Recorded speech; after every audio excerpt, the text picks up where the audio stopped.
ఓం నమో భగవతే హయగ్రీవాయ. శ్రీయన గౌరినా పరగు చెల్వకు చిత్తము పల్లవింప భద్రాయతమూర్తి అయి హరిహరం బగు రూపము దాల్చి విష్ణు రూపాయ నమ శివాయ అని పల్కెడు భక్తజనంబు వైదిక ధ్యాయత కిచ్చమెచ్చు పరతత్వము గొల్చెదనిష్ట సిద్ధికిన్. శివకేశవ స్వరూపమైన కార్తీక మాస త్రయోదశ దివసం 13వ రోజుకు స్వాగతం, శుభస్వాగతం. ఈరోజు చెప్పుకోబోయే కథ కార్తీక ద్వాదశి మహాత్మ్యం.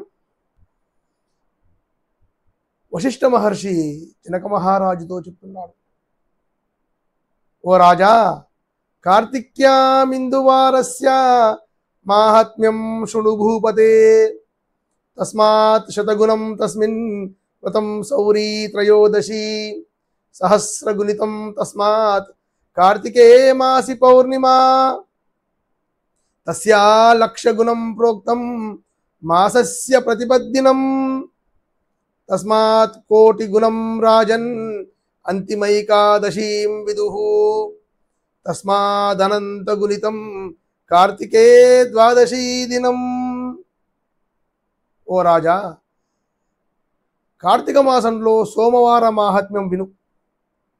సోమవారం కంటే శనిత్రయోదశి 3 రెట్లు ఫలాన్నిస్తుంది. శనిత్రయోదశి కంటే కార్తీక పూర్ణిమ 1000 రెట్లు ఫలాన్నిస్తుంది. పూర్ణిమ కంటే పాడ్యమి 1,00,000 రెట్లు ఫలాన్నిస్తుంది. శుక్లపక్ష పాడ్యమి కంటే అంతిమ ఏకాదశి ఎంతో విశిష్టమైనది. చివరి ఏకాదశి కంటే కార్తీక ద్వాదశి అనంత ఫలాన్నిస్తుంది. కార్తీక మాసంలో అత్యంత విశిష్టమైన రోజు కార్తీక చివరి ఏకాదశి తర్వాత వచ్చే ద్వాదశి. ఇక్కడ ఒక విషయం గుర్తుంచుకోవాలి, అంతిమ ఏకాదశి అంటే బహుళపక్షంలో వచ్చే ఏకాదశి కాదు, శుక్లపక్షంలో వచ్చే ఏకాదశి. అంతిమ అంటే చివర కదా. ఏ మాసంలోనైనా మొదట శుక్లపక్షం వస్తుంది, తర్వాత కృష్ణపక్షం వస్తుంది. మరి శుక్లపక్షంలో వచ్చే ఏకాదశి చివరి ఏకాదశి ఎలా అవుతుంది?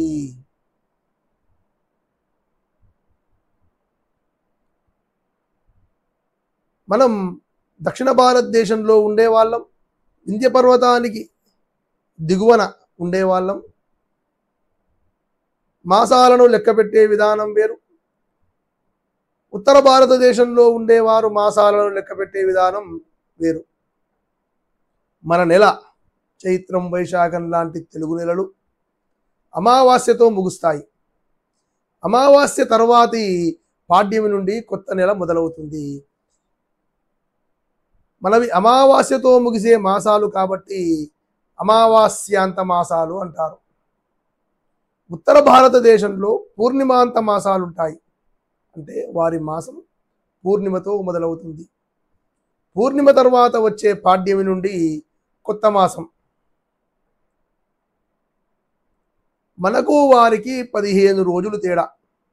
దక్షిణ భారతదేశంలో ఆశ్వయుజ బహుళ పాడ్యమి రోజున, అంటే దసరా పండుగ వెళ్ళిన 6 రోజులకు ఉత్తర భారతదేశంలో కార్తీక మాసం ప్రారంభమవుతుంది. మన కార్తీక పౌర్ణమితో వారి కార్తీక మాసం ముగుస్తుంది. ఈ తేడాను మనం గుర్తించాలి.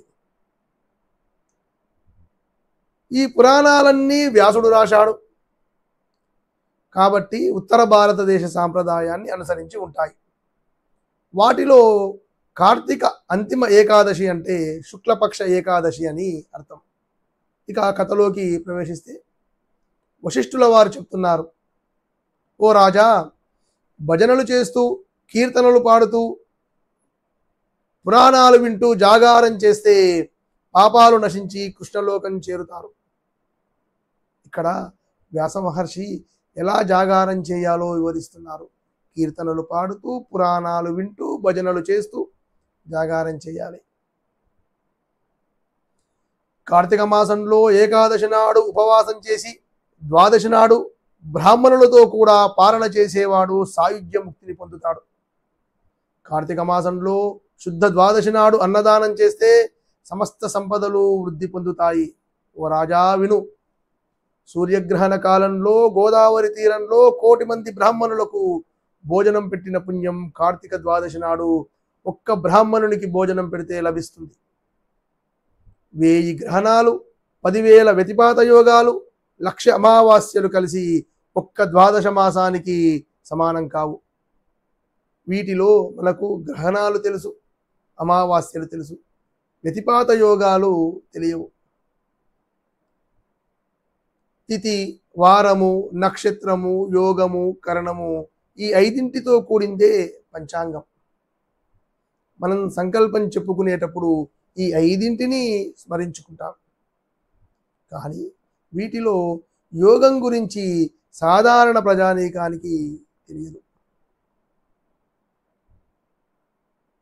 ఇవి మొత్తం 27 యోగాలుంటాయి. వ్యతిపాత యోగం అనేది 17వ యోగం. వ్యతిపాతం అంటే పరస్పర వ్యతిరేక గమనాలు కలిగిన సూర్యచంద్రులు ఒక నిర్దిష్ట స్థితికి చేరినప్పుడు ఏర్పడే యోగం వ్యతిపాత యోగం. జ్యోతిష్ శాస్త్రంలో దీనిని అత్యంత శుభయోగంగా భావిస్తారు, ఒక్కోసారి అత్యంత దుర్యోగంగా కూడా భావిస్తారు. అంటే 27 యోగాలలో చాలా ఉత్తమమైన యోగం వ్యతిపాత యోగమే, చాలా అధమమైన యోగం కూడా వ్యతిపాత యోగమే. కాబట్టి ఈ వ్యతిపాత యోగంలో చేసిన పుణ్యకార్యాలు అక్షయ ఫలమిస్తాయి. యజ్ఞం, దానం, స్నానం, దీపదానం, జపం మొదలైనవి. నారద పురాణంలో ఈ వ్యతిపాత యోగం మహామంగళ దినంగా చెప్పబడింది. ఆ రోజు చేసిన స్నానం, దీపదానం, తిలదానం, గోదానం, వ్రతాచరణ 100 రెట్లు ఫలాలనిస్తుంది. ఈ వ్యతిపాత యోగం ప్రాముఖ్యత గురించి నారద పురాణం, స్కాంద పురాణం మొదలైన చోట్లలో ప్రస్తావన ఉంది. ఈ వ్యతిపాత యోగంలో చేసిన పుణ్యకార్యాల కంటే కూడా కార్తీక శుద్ధ ద్వాదశి నాడు చేసిన పుణ్యకార్యాలు 1000 రెట్ల ఫలాన్ని ఇస్తాయట. ఎందుకు? ద్వాదశికి ఈ ప్రాముఖ్యత ఎందుకు? ద్వాదశి అంటే హరిప్రియ, శ్రీ మహావిష్ణువుకు ఎంతో ప్రియమైన తిథి కాబట్టి ద్వాదశి వ్రత ఫలితం అధికంగా ఉంటుంది. కార్తీక శుద్ధ ఏకాదశి ముగిసి ద్వాదశి ప్రవేశించడానికి ముందు ఏకాదశి చివరి జాములో హరి మేల్కొంటాడు. కాబట్టి కార్తీక శుద్ధ ద్వాదశిని హరిప్రబోధిని అంటారు. అంటే హరిని మేల్కొల్పేది అని అర్థం. ఈ ద్వాదశి నాడు ఒక్క బ్రాహ్మణునికైనా అన్నదానం చేస్తే బతికినంత కాలం సమస్త భోగాలు అనుభవించి చివరికి వైకుంఠం చేరుతామట. కార్తీక మాసంలో ద్వాదశి నాడు పెరుగు అన్నం దానం చేస్తే కార్తీక మాసంలో ఆచరించాల్సిన సమస్త ధర్మాలు ఆచరిస్తే ఎంత పుణ్యం వస్తుందో, ఎంత ఫలితం వస్తుందో అంతకన్నా రెట్టింపు ఫలితం వస్తుందట. కార్తీక శుద్ధ ద్వాదశి నాడు గోదానం చేస్తే, గో సేవ చేస్తే ఆవు శరీరంపై ఎన్ని వెంట్రుకలు ఉంటాయో అన్ని వేల సంవత్సరాలు మనం స్వర్గంలో ఉంటామట. కార్తీక శుద్ధ ద్వాదశి నాడు వస్త్రదానం చేస్తే పూర్వజన్మ పాపాలన్నీ నశిస్తాయట. కార్తీక మాసంలో ద్వాదశి రోజు కానీ, పూర్ణిమ రోజు కానీ, పాడ్యమి నాడు కానీ కంచు ప్రమిదలో ఆవు నేతితో దీపం వెలిగిస్తే 1,00,00,000 జన్మల పాపాలు నశిస్తాయి. కార్తీక శుద్ధ ద్వాదశి నాడు యజ్ఞోపవీతం, తాంబూలం, ఫలము దక్షిణగా ఇస్తే ఈ లోకంలో అనేక భోగాలు అనుభవించి చివరకు వైకుంఠం చేరుతారు. కార్తీక శుద్ధ ద్వాదశి నాడు సాలగ్రామ దానం చేస్తే 4 సముద్రాల మధ్యలో ఉండే భూమిని దానం చేసినంత ఫలితం వస్తుంది. ఓ రాజా, ఈ విషయంలో ఓ కథ చెప్తాను విను. వశిష్ఠ మహర్షి కార్తీక ద్వాదశి మహాత్మ్యాన్ని వివరించే కథను చెప్పడం మొదలుపెట్టాడు. ఈ కథ విన్న వారి సమస్త పాపాలు నశిస్తాయి. గోదావరి తీరంలో దురాచారవంతుడైన ఒక కోమటి ఉండేవాడు. కార్తీక పురాణంలో దుష్టులు, దుర్మార్గులు, పతితులు, కులధర్మాన్ని తప్పేవారు, ఇతరుల సంపదను దోచుకునే వాళ్ళు ఎప్పుడూ బ్రాహ్మణులే ఉంటారా అని కొంతమంది ప్రశ్న. ఈ కథ దానికి భిన్నంగా ఉంటుంది. ఈ కథలో దురాచారవంతుడు ఒక కోమటి. అతడు దానమనే మాటనే ఎరుగడు, తాను కూడా ఏమీ అనుభవించలేదు, ఎవరికీ ఉపకారం చేయలేదు. పైగా నిత్యం పరనిందతో జీవితం గడిపేవాడు. ఇతరుల సొమ్ముపై ఎంతో ఆసక్తి. ఈ కోమటి ఒకసారి ఒక పొరుగురి బ్రాహ్మణునికి ధనం అప్పుగా ఇచ్చాడు. అప్పు వసూలు చేసుకోవడానికి ఈ కోమటి బ్రాహ్మణుని గ్రామానికి వెళ్ళాడు. కానీ ఆ బ్రాహ్మణుడు పక్క గ్రామానికి వెళ్ళాడు అని తెలిసింది. ఈ కోమటి అక్కడికి కూడా బయలుదేరాడు. ఆ బ్రాహ్మణుడు దారిలోనే ఎదురయ్యాడు. తనకి ఇవ్వవలసిన ధనం గురించి ఒత్తిడి చేశాడు ఈ కోమటి. ఆ బ్రాహ్మణుడు ఎంతో గొప్ప పండితుడు. ఏదో అవసరం నిమిత్తం అప్పు చేశాడు. ఆ బ్రాహ్మణుడు షావుకారితో, ఓ షావుకారి, అప్పుగా తీసుకున్న ధనాన్ని తీర్చాలని నాకు తెలుసు. లేకపోతే మరుజన్మలో రుణదాతకు పుత్రుడై పుట్టి ఆ అప్పు తీర్చవలసి ఉంటుంది. నేను అంత కర్మ పట్టించుకోను. నీ ధనాన్ని ఈ నెల చివరి వరకు ఎలాగైనా ఇచ్చేస్తాను, కాస్త ఓపిక పట్టు అన్నాడు. యో జీవతి రుణీ నిత్యం నిరయం కల్పమశ్నుతే పశ్చాత్ తస్య సుతో భూత్వా తత్సర్వం ప్రతిదాస్యతి. రుణం పుచ్చుకొని ఆ సొమ్మును తిరిగి ఇవ్వని వాడు నరకంలో యమయాతనలు పొంది తిరిగి రుణదాతకు పుత్రుడై పుట్టి వాడి రుణం తీర్చుకోవాల్సి వస్తుంది అని స్కాంద పురాణం చెప్తుంది. ఇదే మాటను ఆ బ్రాహ్మణుడు షావుకారితో చెప్పాడు. ఈ షావుకారి దుర్మార్గుడని అధముడని చెప్పుకున్నాం కదా. బ్రాహ్మణుని మాటను లెక్క చేయలేదు. వెంటనే కోపంతో, ఓ బ్రాహ్మణాధముడా, నా సొమ్ము నాకు వెంటనే ఇవ్వు, లేకపోతే నా కత్తితో నిన్ను నరుకుతాను అని బ్రాహ్మణుని జుట్టు పట్టుకొని కిందికి లాగి కాలితో తన్ని కత్తితో ఒక దెబ్బ కొట్టాడు. దాంతో బ్రాహ్మణుడు మరణించాడు.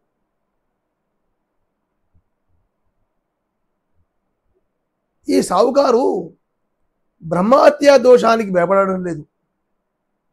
రాజు దండిస్తాడేమో అని భయపడుతున్నాడు. రాజదండన తప్పినా యమదండన తప్పదు. ఈ కోమటి రాజదండనకు భయపడి పరిగెత్తి గ్రామం చేరుకొని సిగ్గు లేకుండా ఎప్పటిలా జీవించసాగాడు. కొన్నాళ్ళు గడిచింది. ఈ కోమటి వృద్ధుడయ్యాడు, మరణించాడు. భయంకరమైన యమబడులు వచ్చి వీడిని తాళ్లతో కట్టుకొని ఈడ్చుకు వెళ్ళి నరకంలో పారేశారు. వీడు అక్కడే భయంకరమైన శిక్షలు అనుభవిస్తున్నాడు. ఈ వైశ్యునికి ఒక పుత్రుడున్నాడు. వాని పేరు ధర్మవీరుడు. నిజంగా ధర్మవీరుడు. తండ్రి సంపాదించిన ధనంతో నూతులు తవ్వించాడు, తోటలు వేయించాడు, చెరువులు తవ్వించాడు, నదులపై వంతెనలు కట్టించాడు, బ్రాహ్మణ కుమారులకు ఉపనయనాలు చేయించాడు.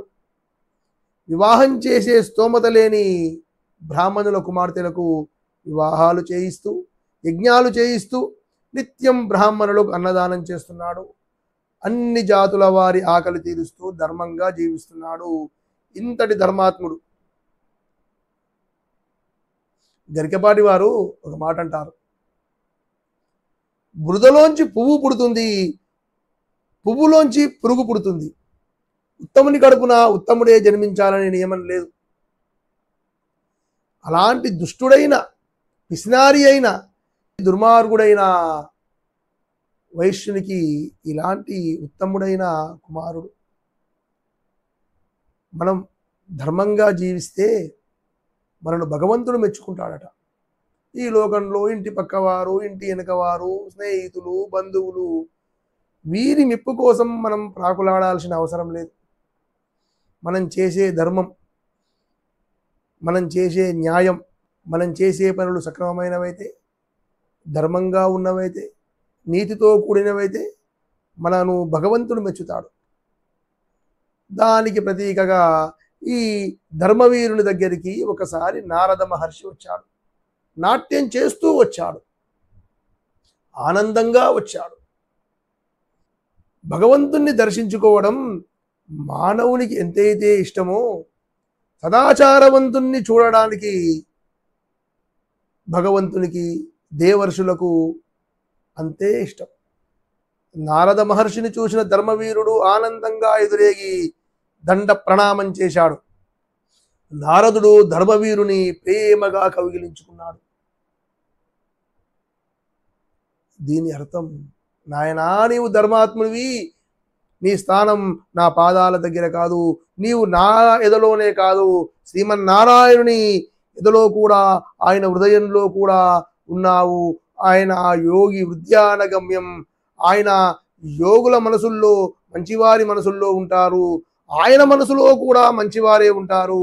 నీవు శ్రీమన్నారాయణుని మనసులో ఉన్నావు నాయనా అని చెప్పినట్టు. అందుకే కౌగిలించుకున్నాడు నారదుని కౌగిలి. రామాయణంలో వారధి బంధన సమయంలో ఉడతను అరచేతిలోకి తీసుకొని ఇలా వేళ్లతో నిమిరిన శ్రీరామచంద్రుని స్పర్శ ఎలాంటిదో, ఈ నారదుని స్పర్శ కూడా ఈ ధర్మవీరునికి అలాంటిది.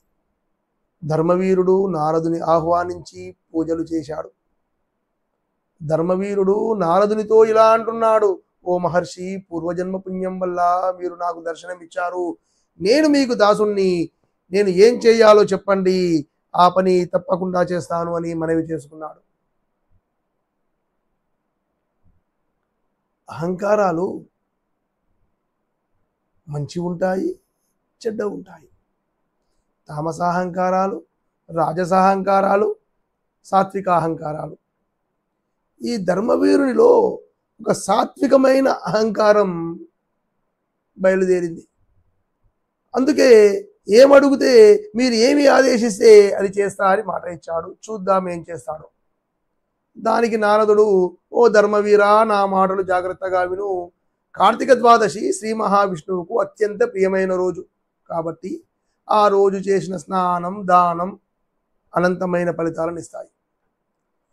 సూర్యుడు తులారాశిలో ఉండగా కార్తీక మాసంలో ద్వాదశి నాడు సాలగ్రామ దానం చేసిన వారికి జన్మ జన్మాంతర పాపాలు నశిస్తాయి. ఓ ధర్మవీరా, నేను నీ దగ్గరికి వచ్చిన కారణం, నీవింత పుణ్యాత్మునివి, ఇంత ధర్మాత్మునివి. నీ తండ్రి యమలోకంలో యమయాతనలు అనుభవిస్తున్నాడు. అతని పాప ప్రక్షాళన కొరకు కార్తీక శుద్ధ ద్వాదశి నాడు సాలగ్రామ దానం చెయ్యి అన్నాడు. చెప్పాను కదా, ధర్మవీరులో సాత్వికాహంకారం బయలుదేరింది. సాత్వికాహంకారం అంటే నేనే రోజు గుడికి వెళతాను, నేనే ధర్మ కార్యాలు చేస్తాను, నేనే సత్పురుషుణ్ణి. నిజమే, ఇవన్నీ నిజమే. కానీ నేను అనే మాటనే కదా అహంకారం అంటే. అహం అంటే నేను మాత్రమే చేశాను అనడమే అహంకారం. ఈ ధర్మవీరునిలో ఆ సాత్విక అహంకారం బయలుదేరింది. మనం చేసే ఏ పని అయినా భగవదర్పణంగా చేయాలి, నేను చేస్తున్నాననే భావనతో చేయరాదు. నారద మహర్షి చెప్పిన మాటను ధర్మవీరుడు తిరస్కరిస్తున్నాడు. ఓ మహర్షి, గోదానము, భూదానము, తిలదానము, సువర్ణదానము ఇలాంటి గొప్ప గొప్ప దానాల వల్ల లభించని ఫలితం ఒక్క రాయిని దానం చేస్తే వస్తుందా? ఎందుకు శిలాదానం వృధాగా చేయాలి? అదేమైనా తినే వస్తువా, అలంకరించుకునే ఆభరణమా? నేను నీచునిలా శిలాదానం చేయను.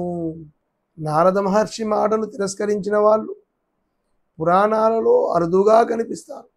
నారదుడు చూపిన మార్గంలో నడిచి ధ్రువుడు ఎంత గొప్ప స్థానాన్ని పొందాడో మనందరికీ తెలుసు. నారదుడు చూపిన మార్గంలో పయనించి వాల్మీకి మహర్షి రామాయణం రాశాడు.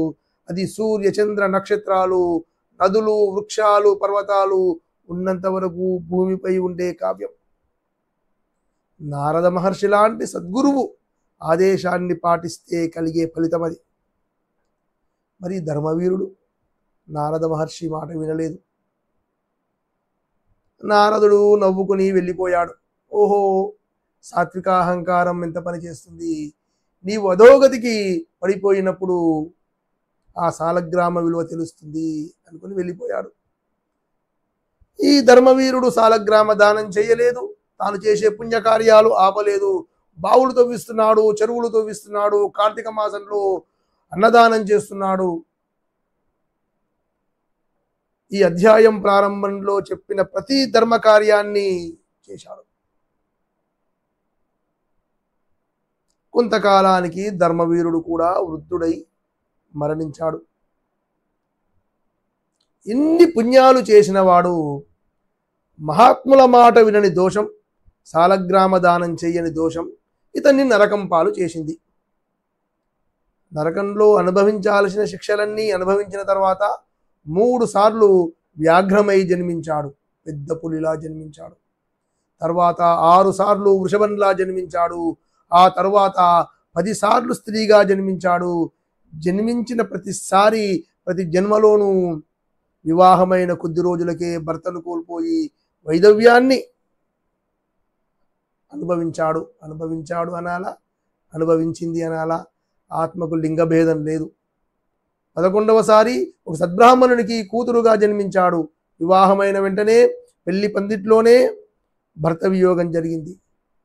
బ్రాహ్మణుడు తన కూతురి దుస్థితికి విచారించి దివ్య దృష్టితో చూసి పూర్వజన్మలో సాలగ్రామ దానం చెయ్యలేదని తెలుసుకొని తన కూతురి పేర సాలగ్రామ దానం చేశాడు.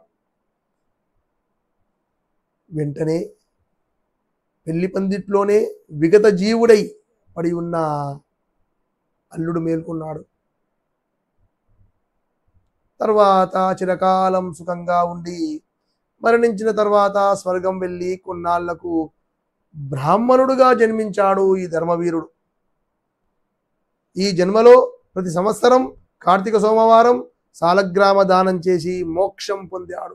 చూడండి, అన్ని సత్కర్మలు కూడా మోక్షాన్ని ఇవ్వలేకపోయాయి. సాలగ్రామ దానం అంత గొప్పది.